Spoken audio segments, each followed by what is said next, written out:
umwuga ushaje cyangwa urambye kurusha iyindi mu isi. Uburaya nicyo gikorwa kibyara inyungu kandi cyakozwe kinyamwuga mbere y'ibindi bikorwa mu isi. Impaka n'ibiganiro bikorwa kuri uyu mwuga kuwukora rwihishwa cyangwa se ku mugaragaro, kuba byemewe n'amategeko cyangwa bitemewe, nabyo ni bimwe mu biganiro na politike zishaje kurusha izindi ku isi. Uburaya bwahaye abagore babishoboye kugira ibikomeye bageraho biturutse ku kuba abagabo badashobora kugenzura irari ryabo ku bijyanye n'imibonano mpuzabitsina. Mu bihe byose habayeho buradosi n'abakarizi n'abapekarizi mu mijyi ahakorerwaga uburaya. Ababukora nabo bakabufata nk'ubundi bucuruzi bwose kuri free market capitalism, aho buri wese acuruza icyamubyarira inyungu nta nkomyi. Biturutse ku mubare w'abagabo bagana muri ubu bucuruzi, abagore bakoze uburaya nk'umwuga abatari bake muri bo mu bihe byose ngo babonye ko imibiri yabo ari ubutunzi bavukana kandi bakabaho nk'abicariye ikirombe cya zahabu mu buzima bwose, ikirombe bagomba kubyaza inyungu nta kabuza. Mu babyumvise batyo, uburaya ni business cyangwa se ubucuruzi butahuzweho rumwe. Ababukora bahabwa amazina menshi nka call girls, street workers, hookers n'andi mazina menshi asuzuguritse kurusha aya. Mu bice by'abatuye isi ahantu hose indaya zagurishije serivisi zaso ku mugaragaro cyangwa mu ibanga. Uburaya bwakwiye isi kandi burakorwa kuva mu gihe cy'Abagiriki kujya muri Leta Zunze Ubumwe za Amerika nk'igice cy'isi cyashinzwemo ibihugu bishya. Uburaya bwagize ingaruka zikomeye z'amadini mu isi no mu mibanire y'abantu kugeza amagingo aya. Mu myaka ibihumbi byinshi yashize ngo byanze bikunze ngo hari umugabo umwe cyangwa se umugore umwe ugomba kuba yari umuntu w'irari ntagereranywa ry'ubutunzi waje kwicara atekereza uburyo umuntu akomeza gushakisha ibyishimo by'umubiri bikomeza kuranga abantu, abikoramo igitekerezo gishya. Igitekerezo cyo kubigurisha kiba igikorwa kibyara inyungu kuko gikenerwa na benshi kandi kenshi. Ubucuruzi bw'ibikorwa bishingiye ku bitsina byavutse ubwo ingaruka byagize mu mateka nazo zabaye nini. Mu mateka y'isi tubona ko abantu b'abagore b'indaya ntaho batabaye kandi bemewe cyane mu bice babazwagamo. Ibi byafashe indi ntera nini isumba kure cyane icyo bikorwa cy'imibonano mpuzabitsina. Inyandiko zikunze kurusha izindi zigira ibyo zigarukaho ku mateka y'uburaya mu isi n'izandikiwe muri Mesopotamiya, aho abagore b'indaya bari bafite ubuhangange bahabwa n'imyemerere ishingiye ku madini yaho, bagahuzwa kenshi n'ibikorwa by'imanakazi y'uburumbuke. Inana mu myaka isaga 3000 mbere ya Yesu, Abanyasumeri mu bice bya Iraq y'ubu mu bisigo n'inyandiko kuri bwirwa menshi bagaruka ku mwuga w'uburaya. Muri ibyo bihe bwirwa menshi ngo yakoresheje indaya mu kugusha mu mutego Enkidu bari bahanganye. Mu gihe cy'iminsi 6 n'amajoro 7, Enkidu ngo yarazaga akaryamana n'uyu mugore w'indaya wamuhumanyije ku buryo yacitse intege, ibikorwa bye by'ubutwari bihagarariraho. Izi nkuru zo mu bwami bwa Babiloni mu myaka isaga 50 yashize bigaragaza neza ko muri ibyo bihe uburaya bwakorwaga ku mpamvu zitandukanye kandi zibyara inyungu. Inkuru z'uburaya kandi bukorwa mu buryo bw'umwuga, hagashingwa amazu akoreramo indaya mu buryo bweruye zamamaye cyane mu bwami bw'Abagiriki mu myaka isaga 2400 ishize, bitandukanye cyane n'indangagaciro z'ubundi bwami bwashinzwe mu burengerazuba bw'isi. Abagiriki nta kibazo na kimwe bigeze babona mu kuba bashaka gucuruza imibiri yabo. Uburaya babukora uko bashaka bakanabyungukiramo uko babishoboye kose. Mu bwami bw'Abagiriki bafataga gukora imibonano mpuzabitsina n'uwo buri wese ashaka mu gihe babyumvikaniyeho nk'impamvu shingiro y'ubuzima bwiza no gutekereza neza. Guhitamo uwo buri wese aryamana nawe bikaba ari we bireba nta kibazo na kimwe. Ibi byose babikoraga ku nyungu z'abagabo. Mu cyari ikibazo gikomeye kuba umwe mu bagabo b'Abagiriki yagumana irari atabasha guhaza. Mu bwami bw'Abagiriki gushaka abagore yari business igamije hanini guhitamo abagore bo mu miryango ikomeye hitawe ku bihangange by'abasekuru by'abazabakomokaho. Umugore n'umugabo babanaga nk'abafatanyabikorwa, buri wese ahagarariye inyungu z'umuryango we. Ibi bigatuma ibyo kwishimisha n'imibonano mpuzabitsina akenshi bishakirwa hanze y'umuryango mu mazu y'indaya. Ibi byatumaga kandi mu Bagiriki nta mugore wagiraga ikibazo cy'uko umugabo we yagiye mu mazu y'indaya. Abagabo basezeraga abagore babo bakababwira neza ko bagiye mu ndaya, nabo ntibabibonemo ikibazo ku buryo iyo byabaga ngombwa banabaherekezaga bakitwaza amafaranga bakishyura. Amazu y'indaya yari menshi cyane mu mujyi wa Antene kuko hahuriraga abantu benshi cyane mu bucuruzi. Wari umujyi bizwi neza ko wari ku buhungiro cyangwa se amahirwe ya nyuma mu kwikungahaza bitangaje ku bagore b'indaya. Umwanditsi w'Umugiriki Senagos yabigarutseho mu nyandiko y'urwenya ati, ibyo ari byo byose hari ibintu byiza cyane biboneka mu mazu y'indaya. Washoboraga kuzibona zambaye kuri zitaraka zibyina, ugahitamo ushaka ku giciro gito, nta bwoba, haba ku manywa cyangwa se mu ijoro, mu buryo bwose ushaka. Mu Bagiriki abagore bakoreraga uburaya bwabo mu mazu rusange no ku mihanda. Nk'aba ngaba umwanditsi Zengasozi avuga ko abo bari abo mu byiciro biciriritse bakabita porn, niho havuye ijambo pornography, amashusho y'abakora ibikorwa mpuzabitsina. Ibi byose bagira icyo babikoraga mu myaka ubu ngubu imaze gusaga 2400. Muri ibyo bihe abagore nk'aba mu Bugiriki bitaga poni, nubwo bagushaga imibiri yabo nta mikoro ahagije babaga bafite yo kwamamaza ibikorwa byabo, bahisemo kujya bambara inkweto munsi yazo bakandikaho bati nkurikira. Aho bakandagiye iryo jambo rikasigara, abaribonye bakabakurikira muri ubwo buryo. Mu mujyi wa Efezi aho bashyiraga ibishushanyo by'ibirenge hasi ku mabuye yagenderwagaho mu mihanda bigafatwa nk'ibirango by'ahabarizwa inzu z'indaya, n'ahagana mu kinyagihumbi cya 3 mbere ya Yezu. Uvuye ku rwego rw'indaya ziciriritse bitaga pon, hejuru yazo hari izindi zubashywe kurushaho zikitwa hitalia. Hitalia mu Kigiriki bikavuga inshuti cyangwa se umuherekeza mu rugendo. Aba akenshi babaga barahoze ari abacakara ariko bafite ubwiza buhagije bw'umubiri, ubundi bakamenya n'ubwenge bihagije ku buryo babasha gukorera abatware babo serivisi zituma babasha kugura ubwenge bwabo bakaba abaturage nk'abandi b'Abagiriki. Mu gihe abagore b'Abagiriki biberaga mu ngo zabo bagasohoka ari uko bagiye mu minsi mikuru gusa, abakobwa b'indaya z'umwuga hitalia nibo birirwanaga n'abagabo babo mu birori n'inzoga zidashyira mu byumba by'urumuri rwaka ukwarwo, n'imibavu bagahora mu minsi mikuru y'ubusinzi n'uburaya mu byitwaga symposium. Ibirori nk'ibi no bishushanyije ku bibindi n'utwabya tw'utubumbano ntagereranywa tw'Abagiriki mu bihe byabo. Mu birori nk'ibi kandi bya symposium ntabwo bihishaga, basambanaga mu kivunge cy'isindwe kimara iminsi myinshi.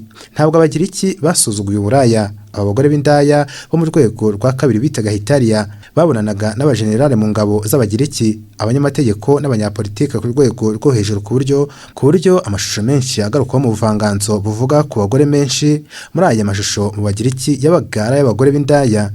Aba bagore bagurishaga imibiri yabo, banafatwaga nk'abagirwakazi b'Imana yagengaga ubwiza, uburumbuke n'urukundo. Umwe muri aba bagore b'indaya wamamaye kurusha abandi mu Bugiriki ni Frene. Mu bihe bitandukanye byavuzwe ko yarushaga abandi bagore bose ubwiza mu Bagiriki.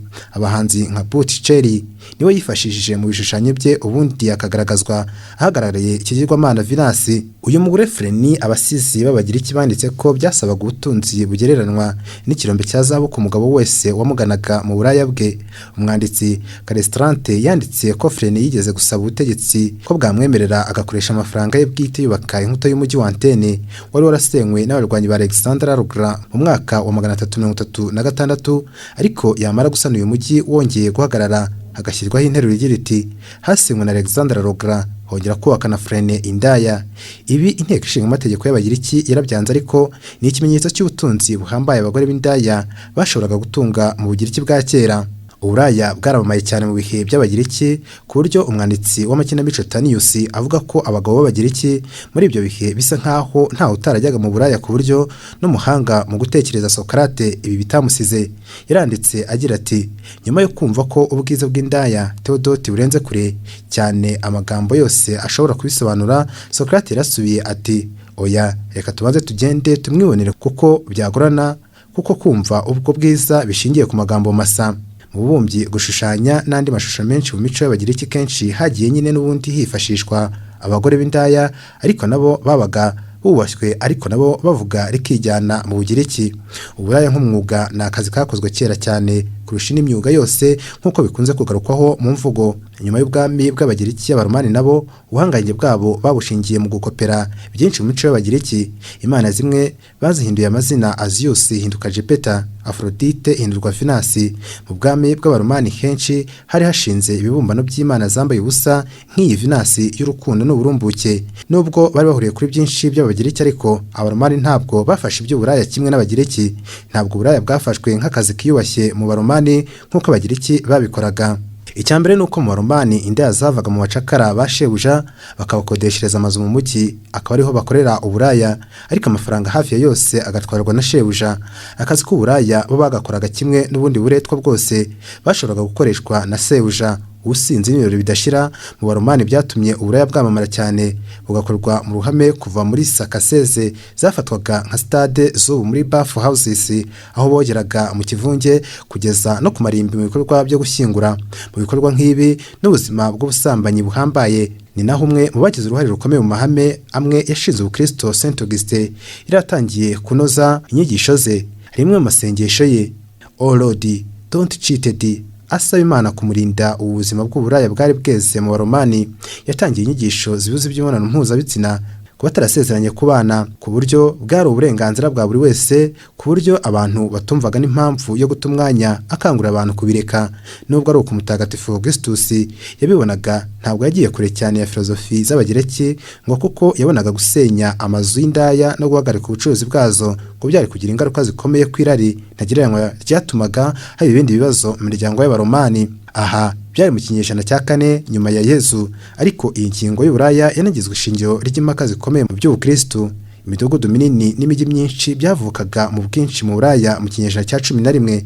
Uburaya nabwo bukurana nayo. Ibi byatumye abagore b'indaya babasha gukorera umurimo wabo kure cyane mu maso y'ababazi nk'imijyi yagutse kurushaho. Bamwe batinyaga kwishora muri ibi by'uburaya mu byaro no mu tudugudu duto duto, aho buri wese yabaga abazi. Mu kinyejana cya 11 mu mijyi nka London, ubusambanyi bwaje rusange ku buryo ho ngo byari bigoranye gutandukanya cyane n'abagore bakuru buraya n'abaryamana n'abagabo benshi bishimisha gusa batabikora nk'ubucuruzi.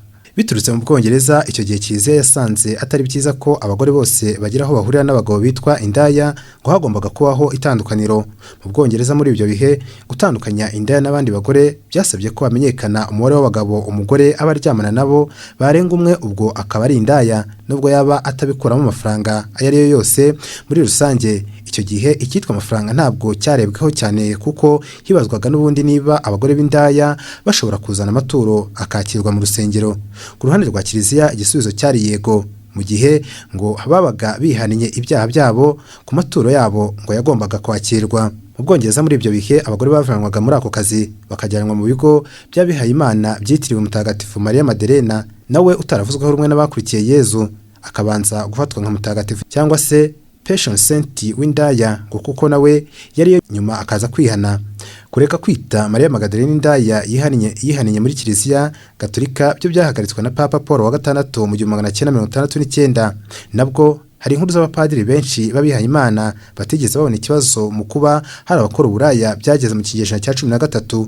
Mu Burayi bwose uburaya busa nk'ubwemewe cyane, haba mu Bwongereza, mu Butaliyani ndetse no mu Bufaransa, nko mu mijyi itandukanye nka Dijon, ho mu bakiriya bagana amazu y'indaya zaho 20% bari abihaye Imana mbere ya Mutagatifu Augustus Saintondes Aquarius, nawe uri mu bahanga mu bya filozofi na teolojiya gatolika, yanditse ko inzu z'ibyishimo n'indaya bifite agaciro mu muryango, ahubwo ngo bishobora kuba ari kimwe mu bikorwa remezo bihambaye.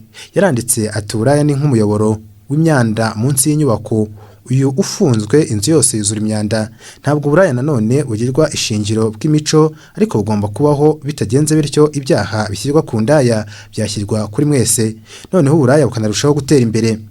Bamwe mu bihaye Imana nko mu majyepfo y'Ubwongereza babonye hari inyungu nyinshi mu bucuruzi bw'indaya, bahitamo gushoramo imari. Inzu nyinshi z'indaya zari umutungo wa Bishop wa Chichester mu Bwongereza. Umwanditsi Shakespeare abagore bakora uburaya bakoraga abihaye Imana yabagarutseho abita ibishuhe bya wa Winchester Gizi.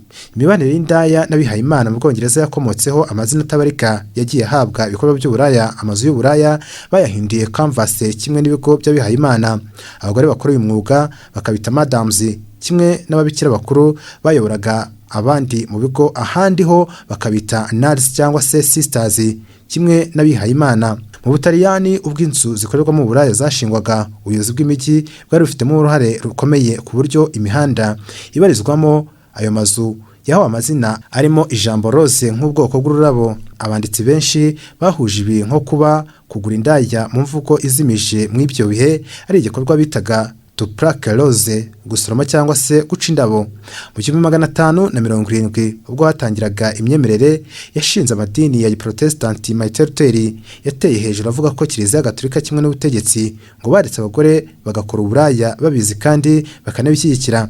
Martin Luther mu gutandukana na Kiliziya Gatolika yavugaga ko Kiliziya ari nkayo maraya mukuru, ni nayo ndaya zose muri Babyloni nk'uko bigarukwaho muri Bibiliya. Ibi akabivuga hanini abihera gukuba Kiliziya yaragurishaga indulgensia ngo abantu bababarirwe ibyaha, akavuga ko Kiliziya igurishaga kiza n'imbabazi nk'ahari ibicuruzwa byayo bwite. Nubwo Martin Luther yabyamaganye n'amadini ya Protestant agatangira abigira umuziro, guhera ubwo ntibyaciye uburaya mu Burayi bwose bwakomeje kubaho kandi butera imbere uko iminsi ikomeza kwicuma. Uburaya bwakomeje gukorwa ku mugaragaro mu Burayi kugeza ubwo mu kinyejana cya 16 hadutse icyorezo cya syphilis cyangwa mburugu. Noneho bahitamo gutangira gufunga inzu z'uburaya, nyamara kubera umubare w'amafaranga wavaga muri ibi bikorwa ntago byaciye burundu, ntibyari gushoboka mu Burayi. Abanyaburayi mu rugendo rwo gushaka amabuye y'agaciro n'ibyibanze bikenewe ubwo inganda zabo zagukaga, banyanyagiye mu bice byose by'isi, bambuka Atlantika bagera ku nkombe za Amerika. Uburaya bwambutswa Uburayi uhereye ubwo bujya mu gukorerwa muri Amerika. Abanyaburayi bambutse ku bwinshi bagana muri Amerika, benshi bari abaprotestanti bahungaga itotezwa mu Burayi. Aha bashinze za koloni, ariko umubare w'abagore muri bo ukomeza kuba muto. Abagore benshi bakiri bato bageze muri Amerika nta kazi bari bafite. Ahari ishyamba hagomba kubakwa, guharura imihanda no gucukura amabuye y'agaciro hanini, n'imirimo y'ingufu yasabaga amaboko y'abagabo, cyane ko n'imashini zitari zagatejwe imbere nibura ngo bazikoreshe. Abanyaburayikazi bari bimukiye muri Amerika mu mijyi yahise itangira gukura byihuse, bari bafite amahitamo make cyane. Bagomba kugana inganda z'imyenda bagakorera amadolari 2 mu cyumweru, cyangwa se bagakoreshwa nk'abayaya mu ngo.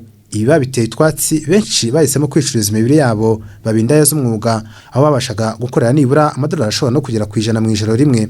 Abagore bakoraga uburaya babaye benshi cyane muri Leta Zunze Ubumwe za Amerika, bakabita hukazi. Iki gihe muri Amerika uburaya bwari business ihambaye ku buryo amazu yakodeshwaga n'indaya kurusha abandi bose ibintu bacuruza. Indaya imwe yashoboraga gukorera amadolari 5 mu ijoro, mu gihe umugabo w'umukozi cyane we yabonaga amadolari 2 mu cyumweru cyose cy'akazi.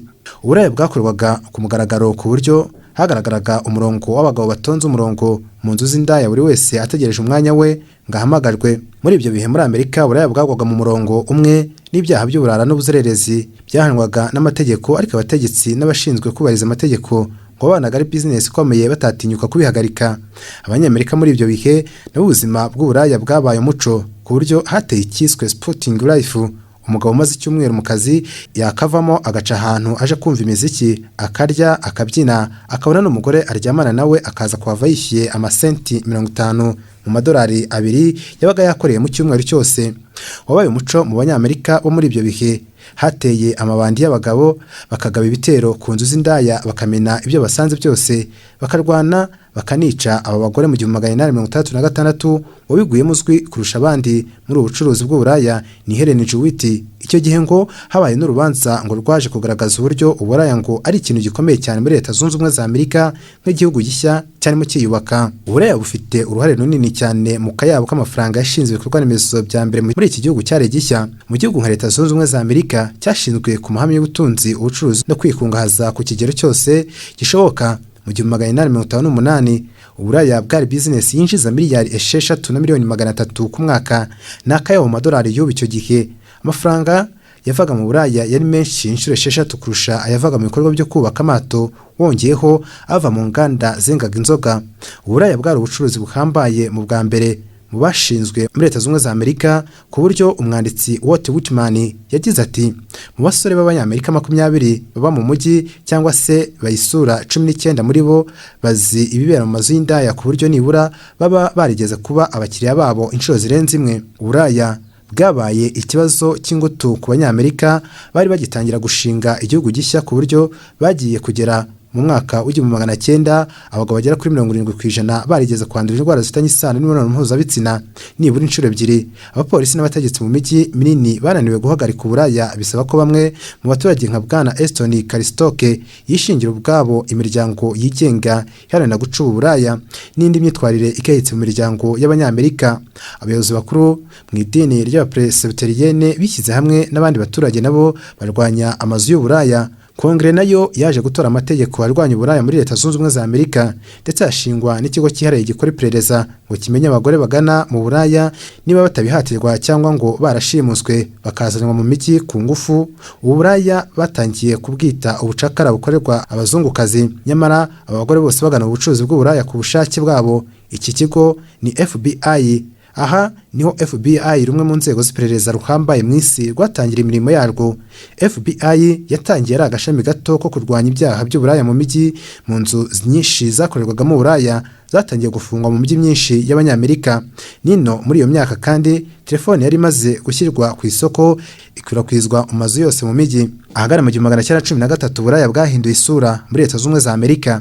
Aba bagore bava mu mazu bakoreragamo bakwepa ubukode n'imisoro, buri wese yigira aho ashaka, ubundi abakiriya bakivuganira kuri telefone. Bahindurirwa izina, bareka kwitwa hookers, bitwa cool girls. Aho uburaya bwakorerwaga hareka kwitwa Beverly's, haba Cool House. Kuva mu kwa 10 mu 1999 mu Buholande kimwe n'ibindi bihugu bitandukanye mu isi byemewe n'amategeko gukora uburaya nka business isanzwe. Hari imihanda indaya zemerewe kubarizwamo, aho abagabo bazisanga, ndetse n'amazu bita sex shops cyangwa se sex clubs, aho ahagurirwa serivisi z'ibitsina ndetse n'ibindi bicuruzwa byose. Mu bindi bihugu nka Leta Zunze za Amerika, uburaya ku mugaragaro n'ubundi buhanwa n'amategeko, keretse mu bice bimwe bya leta ya Nevada.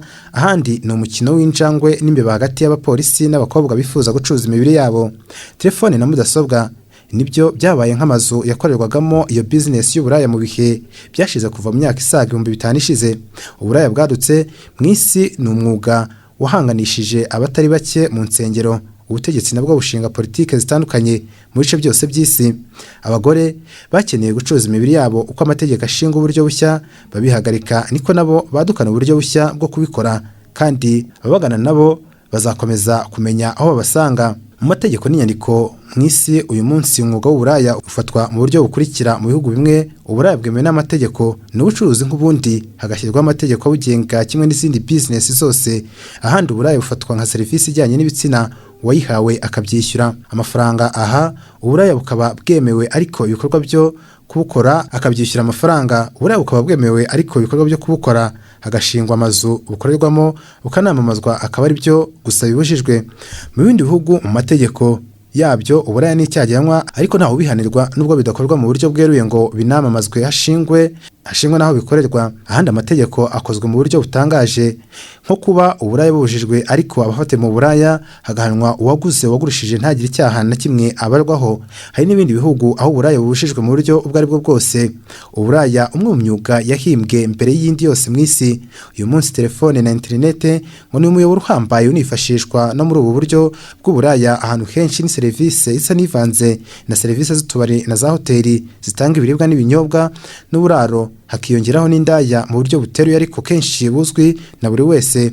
Ubundi buraya ngo ni ubuca mu bukerarugendo mu byitwa sexualize, ndetse n'abandi bagore bagendagenda ku mihanda y'imijyi mu ijoro. Aba bakaba bo mu rwego ruciriritse nk'abo abagira icyo bitaga porn, akaba ari bo bibasirwa n'amategeko mu bihugu byinshi. Ariko abakorera uburaya mu mahoteli n'ahandi hanini mu bukerarugendo ni uburenganzira bwabo.